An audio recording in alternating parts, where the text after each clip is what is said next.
Hey guys, this is Elliot. I just went to the Great Lakes Championships 2024. It was a pretty interesting comp, so I kind of want to give like an audio recap and some reflections while these 4x4 solves play. Just a disclaimer, the solves aren't very good. It's the day after Great Lakes. I'm really tired and I'm not solving at my best. But I'm just gonna kind of go down the event list one by one and talk about my results. So 3x3, I had 3 rounds. I didn't make finals, but I didn't expect to. I would have needed a PR average, which obviously is a lot to ask.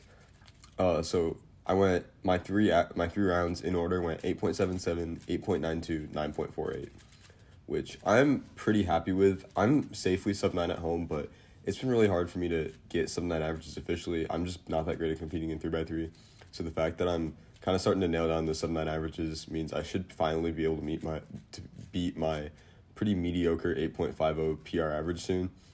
Like the 8.77 had well sub 8 BPA.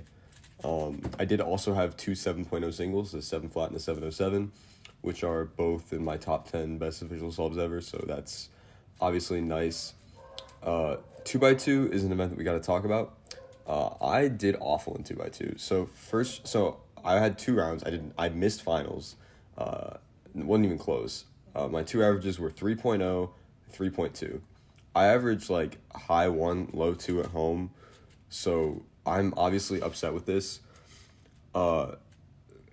So I think I'm just not ready yet with 2x2. Like Puro, which is like probably my main event.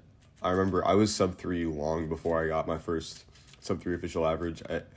I think when you get like good at an event for the first time, you're just really nervous competing in it, and that's definitely showing with 2x2. Like my PR average since learning EG is only 228, which is like very mediocre for me.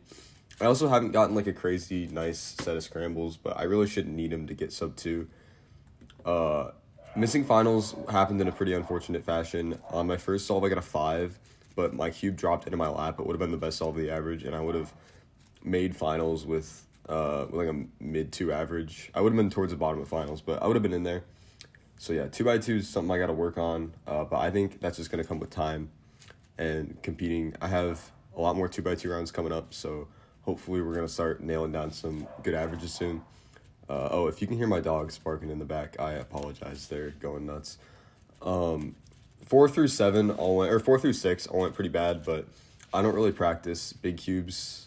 I don't practice any M by N's besides 2 and 3. So 4x4, I DNF'd and I counted a 44, so the average was only a 42.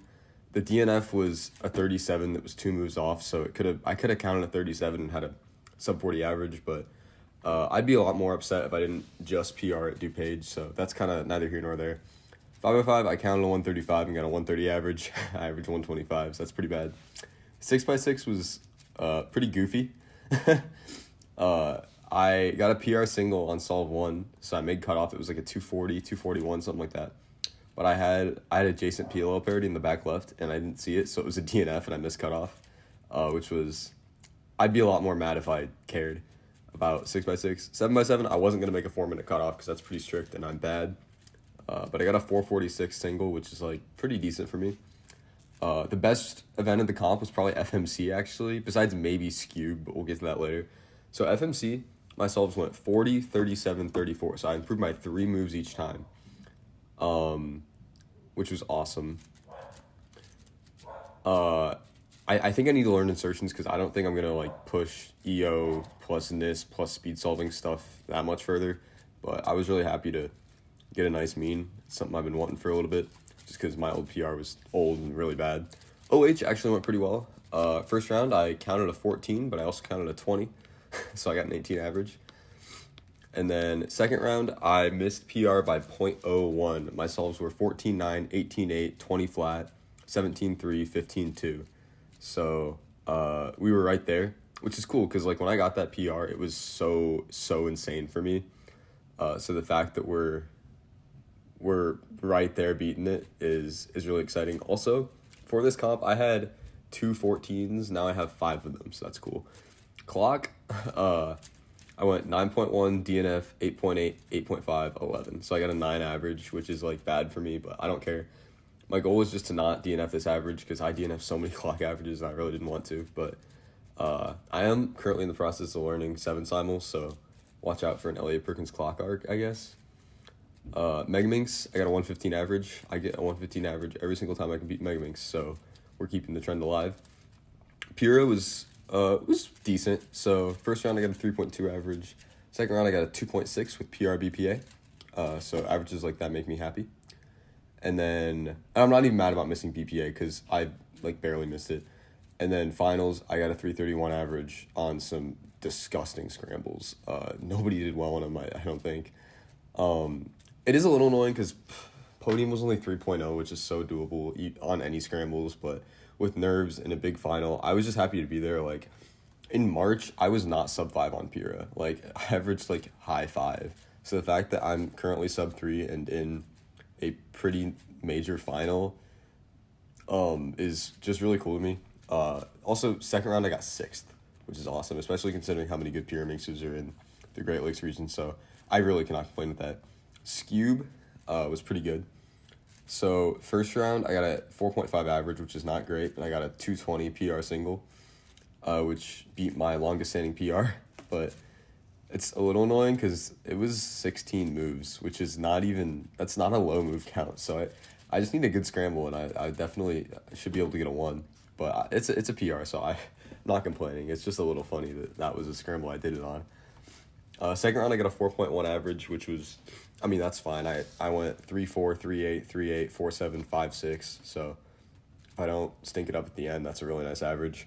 That got 8th in the second round anyway. And then finals, I got 6th. I plus 2'd out of 5th. So I went 308 and a 4.3 plus 2 to a 6.3. 4.8, 2.6, 2.9. So I think the 2.9 might be my first counting sub 3. Don't fact check me on that, but I think it might be. So that's really cool to do it in a final, especially on like pretty mediocre scrambles. I know a lot of people got their PR on scramble 1, or like 2 people did. I didn't see that solution. I'll have to see what I missed when scrambles come back. But I got 5th without the plus 2, which I learned advanced like a few months ago. So I'm pretty happy to already be pretty up there for Scube. That was a 364 average. And then the last event to talk about is Square One. I got a 15.0 average, which is pretty normal. I did have PR BPA, but I massively WPA'd. I got a 20 on the last solve. I went 14, 16, 12, 13, 20, which is, I guess it is what it is. But, Square One, I'm happy to be getting more consistent. I was, like, crapping out some 18 averages for a while, so now I'm finally, like, 15s and below, which is good, because that's what I average. But, yeah. I would say overall Great Lakes was a really nice competition. I only got 3 PRs, but my overall performance, I think, shows how far I've come in especially Pyraminx and Scube in the very short amount of time I've been practicing them. And also gives me some motivation to nail down 2x2. So we have some positive and negative takeaways that I think are going to be very motivating. So I'm excited for my next major competition, which is going to be Indiana Champs. So I will see you there. My next competition is Washtenaw Fall, so I will hopefully do better in 2x2 there. Anyway, let me know if you guys like this format of video. It's something that I've wanted to do for bigger comps for a while, and I just now got around to doing it for Great Lakes. So yeah, let me know how it turned out, and I will see you all later. Goodbye.